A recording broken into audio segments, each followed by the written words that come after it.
Les femmes ont besoin de vous. On vous attend, on vous voit, mais on vous veut vivant, c'est-à-dire présent, entier. Certes, tu n'es pas invisible, mais tu te caches juste depuis tellement longtemps aux autres et à toi-même que tu as oublié que tu pourrais être plus heureux en étant toi. Un toi qui fait la paix avec ce que tu es et ce que tu n'es pas.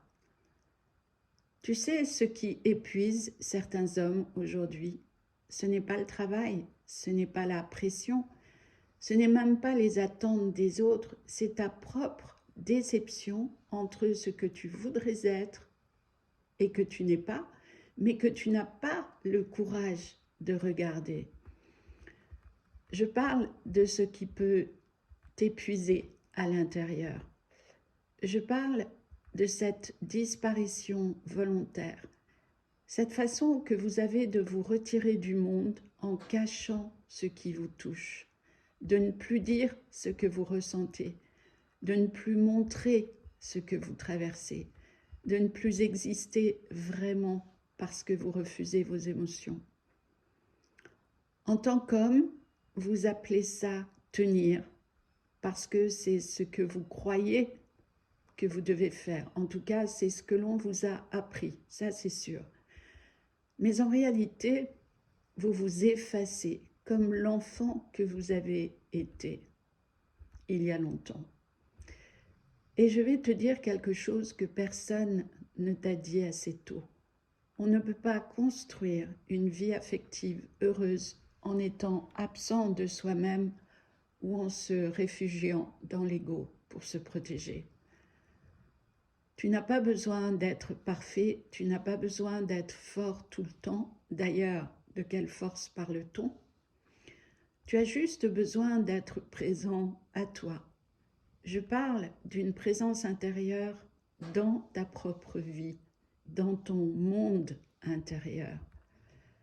Le monde et le couple n'ont pas besoin d'un homme silencieux. Le monde a besoin de toi dans ta vérité, pas dans ton camouflage. Si tu ne te réveilles pas maintenant, tu vas perdre des choses que tu crois acquises. Parce que dans l'énergie d'aujourd'hui sur Terre, on ne peut plus mentir à soi et aux autres. Les hommes pensent souvent qu'ils ont le temps de changer, de réparer, le temps de revenir, le temps de s'excuser. Mais la vérité, c'est que la vie ne prévient pas, elle avance, parce que la conscience est en tout et partout, et que rien ne peut être caché dans la conscience. Elle prend des décisions à ta place quand toi, tu refuses de les prendre toi-même, parce que tu n'es pas venu sur Terre pour te fuir toute ta vie. Tu crois peut-être que tu peux continuer à t'endormir émotionnellement, à repousser, à éviter de vivre ce qui te fait peur. Je parle de tes émotions. À te réfugier dans le travail pour te faire croire que tu es compétent en tout. Ou bien aussi dans le silence, parce que là, il n'y a aucun risque, n'est-ce pas? Et si tu ressens le moindre mal-être, tu te dis, ça va passer. Mais rien ne passe tant que toi, tu ne te lèves pas pour toi, tant que tu ne te reconnais pas dans toutes les parties de toi.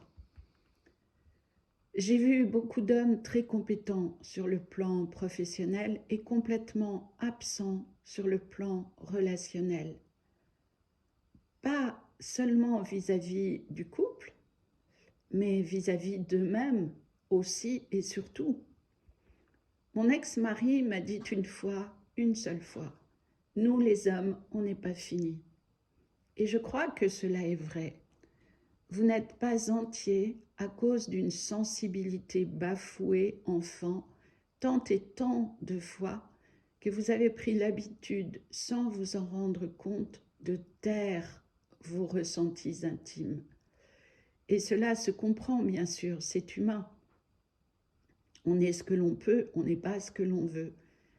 Mais maintenant que vous êtes grand, je parle aux hommes qui ont plus de 45 ans aujourd'hui, car la jeune génération est différente. Elle a vécu beaucoup moins d'abus, de traumatismes, etc. Demain, je vais faire la lettre numéro 2 et bien d'autres encore après, car mon intention est de vous accompagner à revenir dans votre axe.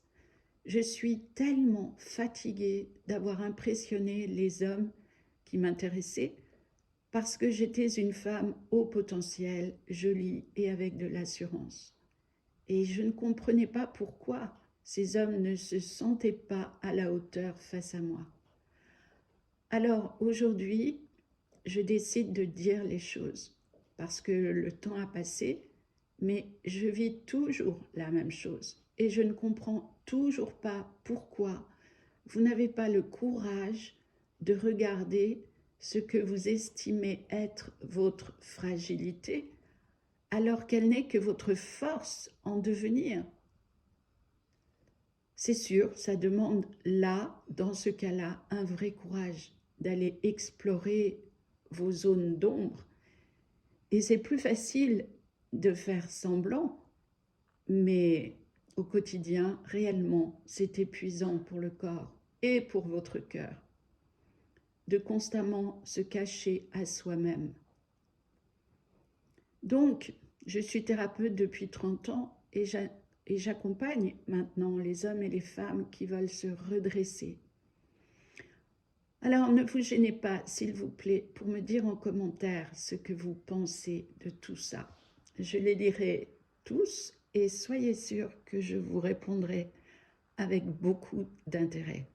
Merci à vous et à bientôt.